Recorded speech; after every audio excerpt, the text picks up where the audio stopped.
la mort non plus. Nous le faisons en l'honneur de nos ancêtres. Je remercie mon avocat qui a fait son devoir avec dignité. Je pense avoir exprimé durant ce procès la pensée d'un certain nombre de gens. Nous réfléchirons sur l'opportunité de faire appel. Mais j'ai envie de dire aux autorités, à nos présidents, que la prochaine fois, il faut qu'ils réfléchissent à 2 fois avant de nous arrêter de cette façon. Parce que nous avions déjà été grandement entendus lors de la conférence. Mais en nous persécutant de la sorte, on a entendu 10 fois, voire 100 fois plus par la jeunesse africaine. Et donc, je pense que question communication, les autorités n'ont pas été du tout stratégiques en nous persécutant. Je regrette enfin, pour terminer, que pour quelqu'un qui est un libre penseur, qui défend les droits de ses semblables, on se sente obligé de l'humilier et de l'enfermer dans une cellule où il n'y a même pas le minimum vital pour un détenu, parce que normalement tout le monde a le droit au moins à des toilettes, à un lieu un minimum décent. Je constate que je n'ai pas eu ça.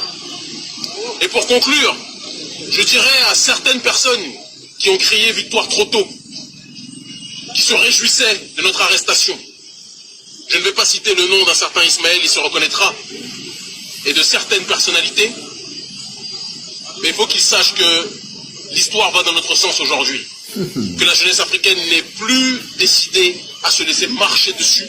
Un peu partout où nous sommes interdits et censurés, je constate que nos avis sont majoritaires. Et sur les réseaux sociaux, un petit Africain né dans la diaspora, rentré il y a 10 ans sur le continent, réunit aujourd'hui beaucoup plus de sympathisants que la plupart de nos dirigeants africains qui, eux, sont obligés de dépenser des sommes astronomiques pour avoir un semblant d'audience. Nous, on ne dépense pas un centime de francs CFA ou d'écho, même si c'est la même chose en réalité.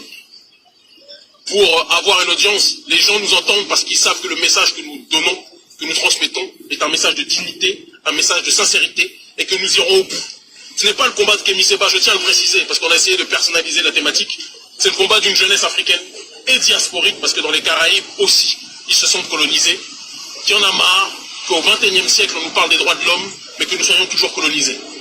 On a parlé du franc CFA au départ, l'intelligentsia africaine nous a considérés comme des fous, comme des populistes. Ils se sont moqués de nous.